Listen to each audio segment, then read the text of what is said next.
Hey Mob, it has been a long while since I've done a live video. I'm here on country, I'm here with the wind on my skin, the sun warming my back, my mupa sleeping after a beautiful walk, the river, and I've just been doing a lot of deep processing.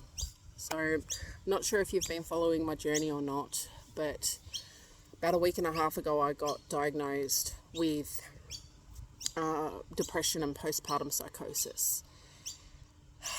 And it was not a diagnosis that I thought I would get again. I've had it before. I've had it after the birth of my twins. And I've known for probably 3 or 4 months that I haven't been well, but I've been ignoring my knowing. And I've known, but I haven't wanted to know, and I haven't done anything with the knowing. And the cost of ignoring my knowing and the cost of trying to fit in to situations with people and with things that just aren't meant for me has been a direct impact of my becoming sick again. And the cost of fitting in is at my own belonging. It's at my own self-betrayal. And I was just listening to a Brene Brown reel on Instagram, and she was saying that in her research that the opposite of true belonging is fitting in, because fitting in asks us to assess a situation or a group of people and asks us, or we ask ourselves, who do I need to be? How do I need to dress? How do I need to talk? How do I need to act in order to fit in? Whereas true belonging requires us to be ourselves as we are, not at the cost of abandoning ourselves to fit in with someone else's expectation, or even for us to become what we think we need to be in order to get that person's love, approval, acceptance. Now, I was able to take a week and spend it on country. I went camping, and majority of the time it was just me and my little fella, my youngest. And I was able to do a lot of kayaking, and I found this beautiful little spot that just allowed me to kind of be by myself and pretend that I was like right out bush. And I was sitting there and just having this yarn with country, with the ancestors, practicing Dadiri, which is deep listening to self, to country. And the others for me were the spirits and the ancestors. And I started to do an assessment of the cost of fitting in over the last 20 years of my life. Where have I abandoned myself and portrayed myself in order to fit in, or to try and feel safe in situations where I should feel safe? I have a right to feel safe, but because I haven't felt safe or stable, I've abandoned myself and portrayed myself in order to try and fit in, to feel safe and to belong, or what I thought was belonging. And the math of me, the financial number, the math of me trying to fit in has been to the tune of between $300,000 and $450,000 at a minimum. That's just rough. So I'm still learning to make friends with my numbers. And then I started to look at the cost of the time, my health, the lost dreams, of abandoning my truth, not following my knowing, and the cost of ignoring my knowing. And my ancestors are patient. They know that I'm a slow processor. I like to take my time in learning things. I have to try things in different situations in order for them to fit, in order to make them my own. And that's particularly true of my jiu-jitsu, is that I'm not one who can learn something off the bat. I like to practice it. I like to try it in different situations. I like to think about it. And I like to get my body to feel it. If my body doesn't feel it, then I know it's not meant for me. And there's been probably 5 or 6 things that have in different times of that different points in that 20 years that I've looked at. So I looked at 20 to almost 40, well, almost 40 in November. Where did I abandon myself? Where did I portray myself in order to fit in? And what did it cost me? It cost me me. It cost me $500,000. It's held my business back. I can't take that back. I can do something with the knowledge that I have now. I know that I know, and the ancestors are sick of my shit. They are literally sick of my shit. They have told me for probably the last 5 years, the message has been loud and clear and consistent, that the most powerful purpose and impact I can have and gift to the world is me being me. And me learning to belong to myself and doing the healing and following that calling, that thing that lights me up and sparks me, is my gift to the world. Because when I'm lit up, when I feel safe within myself, when I belong to myself and I can be myself in the world, that is when I have the most powerful thing to give to the world. Because it's authentic, it's true, it's real, it's deep. And it might not always be what other people want me to be. It might not even be what I want to be in order to have those people or that situation. But now what I'm learning is what's meant for me will come for me. It's just a matter of me going, it's mandated, it's already written in the stars. It's just not for me to dictate the timing. The more I learn to trust in the universal timing, the ancestors' timing, the more I just go about my day and meet the moment for what it is and take action as guided by the world and the vision that I'm creating through my being. And just sitting with all of that has been taken a lot of courage. I've had to take a lot of ownership and be really present with myself in order for that truth to come up. And I'm telling you, the ancestors are pissed. They're not happy, eh? And they're just sitting there shaking their head, like waiting. They're like, when are you going to wake up? When are you going to take responsibility and start moving towards doing the work that you need to do to come home to yourself? Because the cost of fitting in is far too great any longer. Where have you been abandoning and portraying yourself in order to fit in? Because true belonging to ourselves, to others, and in the world doesn't ask us to abandon ourselves. It requires us to be ourselves, deeply, unapologetically, and truly, just as we are, in the shadows, in the truth. So I'll give you an example of about where I've abandoned and portrayed myself in order to fit in. And for a little while it worked for me. It served me because it was familiar. I thought I was doing the right thing. And jiu-jitsu is probably a big one. So when I first started training jiu-jitsu, I was training at a club in Mildura, and I was one of only 2 females.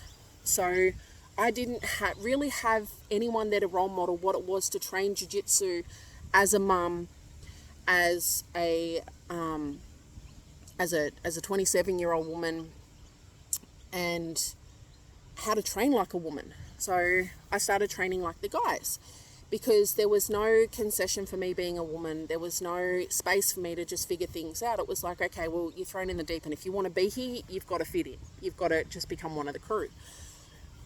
So for a long time, I thought, you know what, I need to be the strongest version of myself that I can be. And strength is taking on a new meaning for me in this season, and I'm still unpacking that. I'm still living that. But at that point, I thought to be strong, I had to go and lift all the weights. And there's different versions of strength, and there's different things, situations that require different strength that you don't need.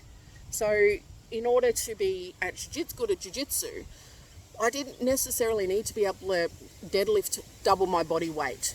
I didn't need to necessarily be a CrossFit athlete. I did require good mobility, I'd required good movement, and I needed to understand my body in the context of what I was asking it to do, which was jiu-jitsu. So particularly after having kids, I needed good core strength, I needed to repair my pelvic floor, and I needed to build up my glutes and mobility, because that's what I needed to be able to move. And I didn't do that. So I kept moving along, I kept doing the jiu-jitsu thing, and then I started to get this calling inside of myself that's like, you need to start sharing this story of your jiu-jitsu. You need to start building that story and sharing that story. So I didn't ask anyone's permission to do that. I started reaching out to media spaces, I started getting into newspapers, and I started sharing my story. And I got invited by the Mildura Postnatal Depression Support Group, I think that's what it was called, to share my my journey with postnatal depression. Now at that point I didn't share all of the story because I wasn't ready. There was parts of it that were unhealed and too raw for me to share, but I shared what was there. And I'm an intuitive speaker, so I share what's on the go. However, the head coach of the gym at the time, there was a story that was printed in the paper, and I hadn't asked his permission beforehand. I didn't know that I needed to, because I was like, surely he'll be happy that we're promoting the gym. And there were 3 athletes involved, myself and 2 others. And we were on the front page of the newspaper, and it was all about the results we'd gotten at a last competition. Now, this pissed this head coach off. And his reaction was, because I didn't ask permission and I did what I felt was right for me and what I felt called to do, he basically kicked me out of the gym. He cancelled one of the other people's gradings, and things just started to break down from there. And then another jiu-jitsu space, again, I was just rocking up. I wasn't really trying to fit in. Felt like I could be more myself in this space. And then after a few years, I started to feel like I wasn't getting what I needed from that space and other people in that space, the supports in that space. I didn't feel like I was getting the support all the time that I needed to really accelerate my growth and potential, particularly after I'd already won 2 world titles. Now, there were other people who felt similar to me in terms of the lack of support. I was the only one who spoke up. Now, I don't think I communicated my truth very well, because I'm not used to communicating my truth and my needs to other people. I'm used to doing things on my own, because I'm not used to being able to be in environments and around people who I can trust to be there to carry me and support me in my time of need. Because other situations and other people those situations have broken down. So for as long as I can remember, I've had to carry myself. The only people that I could really trust to be there for me unconditionally was my nan and my ancestors, and a few very dear close people, and they know who they are. So anyway, I spoke up and I spoke my truth to this space, and the consequence was that the communication broke down, the relationship broke down, and I ended up leaving. And I felt really betrayed. I felt really lost. Now, there was a lot of other things going on at this point. And then I come to my most recent experience, in that jiu-jitsu just hasn't felt right for me for probably the last 4 to 6 months. And now what I understand is that I was trying to force things into a timing that I wanted it to be, rather than accepting that it all has its own natural timing. And I was trying to fit in at the cost of my own belonging to myself. And I knew that things just weren't right, and that I wasn't in the right timing for what I was trying to make happen. So I started to get sick. The ancestors were asking me to take a different route and trust in my path and trust in them. That if I do the work that I'm being called to do and show up to what I'm supposed to show up to, that all the stuff will come, it'll all weave itself together. And because I ignored my own knowing, and I tried to fit in, not necessarily with other people, but I tried to force my jiu-jitsu journey and dream to fit into what I wanted it to be in this season, jiu-jitsu became a space that was no longer safe or available to me. I just felt out of place on the mats. I just felt out of place within myself, and that started to roll into relationships. It started to roll into other things. And when I sat with it and I asked myself and I asked the ancestors, what is the next best step? It was time to stop training. My training is now coming home to myself. It's about getting real about what's in front of me. And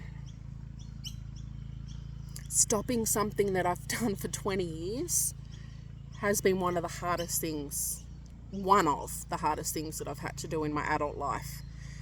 And looking at, like I said, the cost of fitting in versus belonging to myself, is the cost in this season is that I've had to press pause on my jiu-jitsu, press pause on the physical journey of my jiu-jitsu to my black belt, and use that time and energy to address my internal spaces and to address other foundations that are not solid, that need to be set up in order for that to become available. Because the cost of fitting in is just not worth it. It serves us at the time. It might be that fitting in keeps us safe. It might be that we know, but we haven't built up the capacity or the capability to act on that knowing. So just because you have awareness and knowing doesn't necessarily mean you're in a position to act on that knowing straight away. And that's where I find myself now, is that I know I'm not where I need to be. I know that I've been abandoning and betraying myself at the cost of fitting into many different ways of fitting in, whether it be into the timing that I want things to be, relationships that I want to be one way when they're actually another way, my finances, my business setup. So many things are shifting right now. And I can no longer afford the cost of fitting in. It's costing me my life, literally. My mental health, having thoughts of taking my own life were scary. But the scariest thought was when I had a thought floated through my mind of taking my life and that of my son, my baby. And I've been there before, but this time I wasn't allowing it to just sit there. I wasn't going to hide from it. I knew I needed to take responsibility immediately. So that's when I chose to step away from jiu-jitsu. Hey baby. Hey baby. You want to get out? So it absolutely broke my heart and put a scar on my soul that thought crossed my mind with another one of my children. And that's when I started to take the promise that I'd made to myself when I was younger, activated, that I would do everything within my power to ensure that my children didn't become victims of my dysfunction. And even though I've had and am having these thoughts of taking my own life, I can trust that I'm not going to act on them, because I have something worth fighting for. I have something worth living for, and that is my children. And that is the vision and the calling that I have for the change that I want to do in the world. But I've now realised that I can't take care of my children by trying to fit in.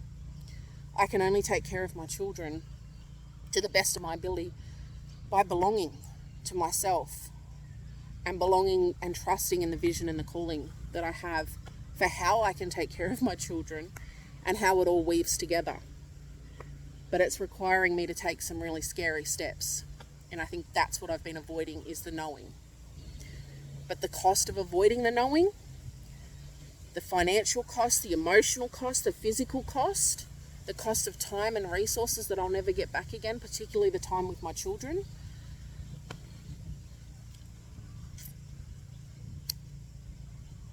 and the consequences on my family are no longer tolerable. It's how I landed here. It's how it was a deep contributing factor to my sickness.